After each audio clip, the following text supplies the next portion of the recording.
Good morning students, welcome in the class 10th। जैसे कि आप सब जानते हैं, आज हम लोग जो वीडियो देख रहे हैं वो है विज्ञान 1। और जो पार्ट हम लोग देख रहे हैं वो है बेटा हमारा पार्ट नंबर 6, यानी कि प्रकाश का अपवर्तन। प्रकाश के अपवर्तन में हमने कृति 1, कृति 2, कृति 3 के बाद अपवर्तन के नियम देखे, फिर अपवर्तनांक देखा। और अपवर्तनांक में हमने जो पिछले वीडियो में देखा कि इसका सूत्र क्या है, तो अपवर्तनांक का सूत्र हमने यहाँ पे देखा हुआ था कि अपवर्तनांक 2n1 यानी कि पहले माध्यम के में प्रकाश का वेग बटे दूसरे माध्यम में प्रकाश का वेग। ठीक है, और ये अपवर्तनांक होने के कारण क्या है, तो यहाँ पे हमने देखा है बेटा 3 कारण होते हैं अपवर्तनांक के। ये मैं इसलिए बता रहा हूँ क्योंकि आज जो भाग हम लोग तारों का टिमटिमाना देखने वाले हैं थोड़ी देर में, उसमें बहुत ज़्यादा इंपॉर्टेंट भाग है बेटा। ये अपवर्तनांक के 3 कारण आपको यहाँ पे बताया गया कि माध्यम में प्रकाश का वेग पर अपवर्तनांक निर्भर होता है। मतलब कोई भी माध्यम ले लीजिए, उसमें यदि प्रकाश का वेग अलग अलग हो तो अपवर्तनांक भी अलग अलग होगा। यदि प्रकाश की दिशा में परिवर्तन हो तो भी आपका अपवर्तनांक अलग अलग होगा। और यदि प्रकाश के रंग में भी विभिन्नता हो, यानी कि प्रकाश की किरणों के रंग भी अगर अलग अलग हो तो उसका भी अपवर्तनांक भिन्न भिन्न होगा। ठीक है ना, तो ये 3 कारण जो है वो अपवर्तनांक बदलने में बहुत ज़्यादा महत्वपूर्ण साबित होते हैं, है ना। आज हम लोग जो भाग देखने वाले हैं बेटा वो है तारों का टिमटिमाना। और ये तारों का टिमटिमाना, जैसे तारे तो सबको ही पता है कि तारे क्या हैं, हमें रात में तारे टिमटिमाते हुए नजर आते हैं। और ये टिमटिमाते क्यों हैं, कभी इसके बारे में आपने सोचा है क्या? और ये तारे क्या हैं, ये कहाँ पे होते हैं, कहाँ से आते हैं? देखिए बेटा, मैं काल्पनिक चीज़ों में विश्वास तो नहीं रखता और वास्तविक चीज़ें मैं आप लोग को ज़रूर समझा के बताना चाहता हूँ। तो तारे क्यों टिमटिमाते हैं, यह प्रश्न जो है अगर आपके दिमाग में आया होगा तो यह प्रश्न आपको स्वाध्याय में भी दिया गया है। तो स्वाध्याय में ये प्रश्न क्यों दिया गया है, क्योंकि ये आपको सिलेबस में पूछा गया है। परंतु उसके पूर्व मैं आपको बताना चाहता हूँ बेटा, ये मेरे आपके सामने जो पेपर मैंने रखा है ना, यह 2020 का 10वीं का पेपर है, साइंस एंड टेक्नोलॉजी 1 का, जो कि अभी नवंबर महीने में हुआ पेपर है बेटा ये। ठीक है, इसमें जो प्रश्न आप लोग को पूछे गए हैं और ये प्रश्न आपके सामने रखे हुए हैं, जिसमें बेटा पहला दूसरा प्रश्न था, दूसरे में ए देखिए, वैज्ञानिक कारण लिखिए कोई भी 2। इसमें देखिए बेटा 3 प्रश्न आपको दिखाए गए थे, दिए गए। रात में तारे टिमटिमाते हुए दिखाई देते हैं, ये पहला प्रश्न जो है, इस पहले प्रश्न के ऊपर आज हम लोग चर्चा करेंगे, जो कि इसी साल अभी पिछले महीने में पूछा गया प्रश्न है सप्लीमेंट्री एग्जाम में। तो ये प्रश्न यदि आपको आने वाली परीक्षा में पूछा जाता है तो इसका उत्तर आपको आना तो जरूर चाहिए, और यदि उत्तर आता है तो आपको उसका उत्तर अच्छे से लिखना भी आना चाहिए बेटा। तो आज जो हम लोग भाग देखने वाले हैं तारों का टिमटिमाना, ये जो कि स्वाध्याय में भी इसका प्रश्न आपको पूछा गया है, इसका उत्तर सबसे नीचे आपको यहाँ पे दिया गया है। तारों की यह आभासी स्थिति से लेकर इसलिए तारे टिमटिमाते हुए दिखाई देते हैं। इसमें आपको मैं बताना चाहता हूं कि तारे क्यों टिमटिमाते हैं। जैसे इस आकृति से आपको यहाँ पे कुछ नजर आ रहा है क्या? ये जो पीले रंग का चमकता हुआ ऑरेंज कलर का चमकता हुआ जो यहाँ पे चित्र दिखाई दे रहा है ना, यह है बेटा सूर्य। और सूर्य देखिए, यहाँ पे हमारी पृथ्वी है, पृथ्वी के बहुत दूर अंतरिक्ष में सूर्य की स्थिति, वास्तविक स्थिति यहाँ पर है। परंतु यदि हम लोग पृथ्वी से देखते हैं तो सूर्य जो है ना वो ऊपर की दिशा में हमको नजर आता है, जो कि आभासी स्थिति में सूर्य हमको नजर आ रहा है, जो कहाँ पे है, क्षितिज के उस पार, क्षितिज के ऊपर। देखा जाए तो पृथ्वी पर जब हम लोग कभी सूर्य को यदि देखते हैं तो वास्तविक स्थिति में वो बहुत नीचे तक डूबा हुआ होने की वजह से वह हमको नज़र नहीं आना चाहिए, परंतु वो अभिलंब की ओर झुकने की वजह से और वायुमंडल की परतें उसके प्रकाश को विस्थापित करते हुए आभासी स्थिति में ले जाने की वजह से हमें वो वास्तविक स्थिति में नहीं दिखाई देते हुए आभासी स्थिति में आसानी से नजर आता है बेटा। देखा जाए तो क्षितिज के नीचे होने की वजह से वो हमें नहीं दिखना चाहिए, परंतु वो अपवर्तन की वजह से, देखिए बेटा, वायुमंडलीय अपवर्तन का परिणाम है ये। वायुमंडलीय अपवर्तन की वजह से वो आभासी स्थिति में पहुंचकर आसानी से हमको सूर्योदय और सूर्यास्त के समय पर तुरंत और आसानी से नजर आता है। यही चीज आज हम लोग डिस्कस करेंगे कि तारों की आभासी स्थिति होती किसकी वजह से होती है बेटा। तो ये मैं आपको बताना चाहता हूँ कि जो हमारे आसपास की हवा जो होती है ना, वो हमेशा निरंतर बदलते रहती है, तापमान में और घनत्व में हमेशा परिवर्तन होता हुआ आप लोग को नजर आता है ना। और जब यह तारा अपनी जगह से बहुत दूर होता है ना, तो वो हवा के मतलब गतिशील हवा निरंतर बदलने की वजह से, उसमें आने वाले परिवर्तन की वजह से और वायुमंडल में उसका तापमान स्थिर न रहने की वजह से उसके अपवर्तनांक में हमेशा बदल होता रहता है बेटा। और उसी बदल की वजह से उसके मतलब तारे के द्वारा होने वाले अपवर्तन के परिणाम में तारे जो हैं वो आभासी स्थिति में पहुंच जाते बेटा। ये देखिए यहाँ पे जैसे आभासी स्थिति आपको नजर आ रही है ना, देखा जाए तो तारे की स्थिति ये है, ये ओरिजिनल तारे की स्थिति है, परंतु हम लोग को आभासी स्थिति में वो ऊपर और ऊपर नजर आता है, और यही है उसका बढ़ता हुआ अपवर्तनांक। और जब इस तारे में अपवर्तनांक की स्थिति में बदल होता रहता है, वो थोड़ी देर में कम होता रहता है, थोड़ी देर में ज़्यादा बढ़ेगा अपवर्तनांक, और हवा तो निरंतर स्थिर है ही नहीं। इसी वजह से तारे का टिमटिमाना हमें दिखाई देता है। तो इसी के बारे में आज हम लोग यहाँ पे चर्चा करेंगे बेटा।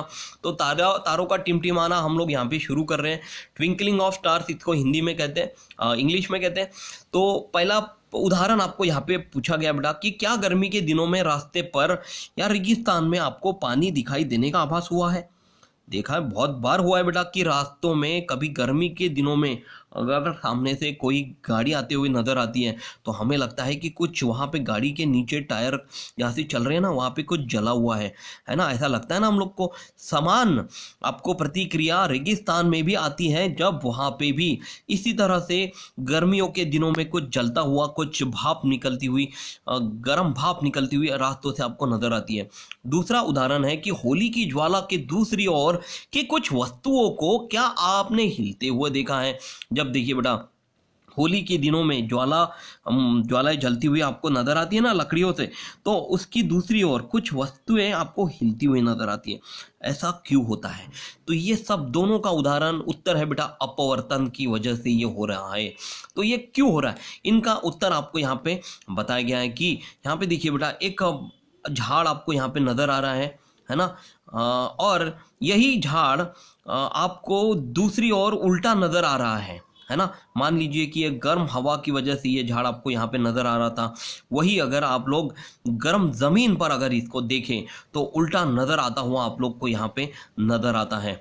ये क्यों होता है? तो ये उसके आसपास ठंडी हवा होती है, उसके वजह से उसका अपवर्तन होता है, और अपवर्तन की वजह से उसकी दूसरा प्रतिबिंब इमेज उल्टा नजर आता हुआ इन्वर्टेड इमेज आपको यहाँ पे दिखाई देती है। तो स्थानीय वायुमंडल का प्रकाश के अपवर्तन पर थोड़े पैमाने पर प्रभाव होता है।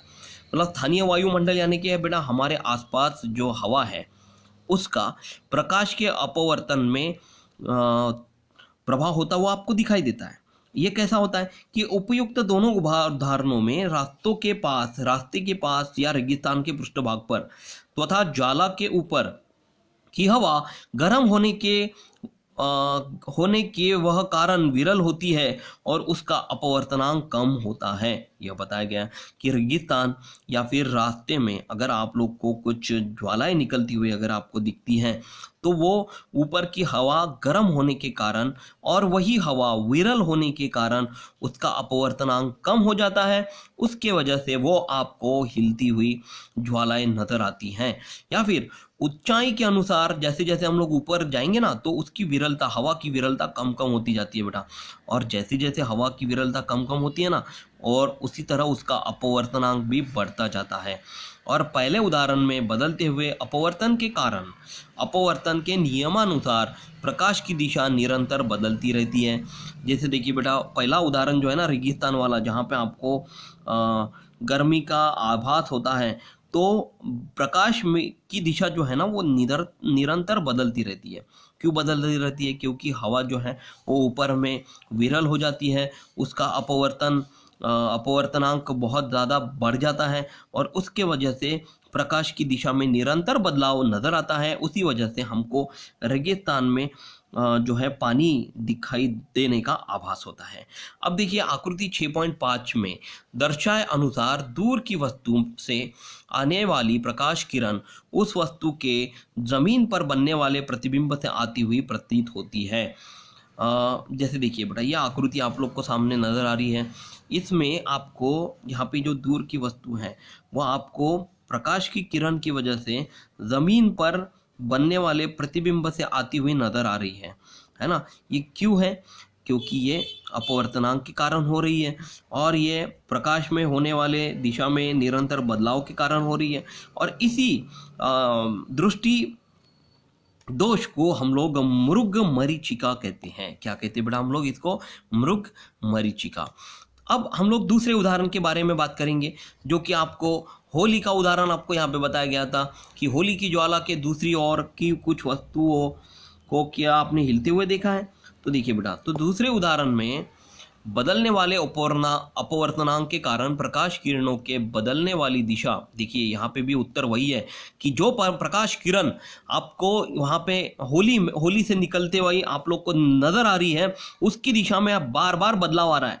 तो प्रकाश किरणों की बदलने वाली दिशा के कारण ज्वाला के दूसरी ओर की वस्तु की स्थिति बदलती हुई दिखाई देती है, अर्थात वस्तु के हिलने का आभास होता है। इससे आपको क्या एक बात समझ में आई बेटा कि गर्म हवा जब भी प्रकाश की किरणें की दिशा बदलती हैं तब हम लोग को उसके पीछे वाली वस्तुएं हिलती नजर आती हैं। या फिर पहले उदाहरण से आपको ये भी समझ में आता है कि गर्मियों के दिनों में या फिर रेगिस्तान में रास्तों पर चीजें आपको कैसे नजर आती है बेटा? पानी के स्वरूप में नजर आती हैं। अब देखिए, वायुमंडल का प्रकाश के अपवर्तनपन होने वाले परिणाम के कारण तारों का टिमटिमाना घटित होता है। यदि मैंने आपको पूछा कि तारे क्यों टिमटिमाते हैं, तो उसका यह महत्वपूर्ण कारण है कि वायुमंडल का प्रकाश के अपवर्तन पर, मतलब हमारे आसपास की हवा का प्रकाश के अपवर्तन में जो परिणाम होता है, उसी के कारण तारों में टिमटिमाना घटित होता है। ये कैसे होता है कि तारे स्वयं प्रकाशित होने के कारण वे चमकते हैं। देखिए बेटा, तारे जो होते हैं ना वो स्वयं प्रकाशित होते हैं, इसीलिए उसी के कारण वो क्या होते हैं, वो चमकते रहते हैं। वो सूर्य प्रकाश से रोशनी लेते हैं और रात में उसी सूर्य प्रकाश से ली हुई रोशनी को वो रिफ्लेक्ट करते हैं, परावर्तित करते हैं, उसी वजह से वो चमकते हैं। और सूर्य प्रकाश रात में न होने के कारण वे हमें दिखाई देते हैं। तो तारे बहुत अधिक दूरी पर होने के कारण वे प्रकाश के बिंदु स्रोत की भांति महसूस होते हैं। अब देखिए बेटा, तारों की जो स्थिति होती है ना वो बहुत दूर पर होती है और वो बिंदु स्रोत के भांति हमको महसूस होते हैं।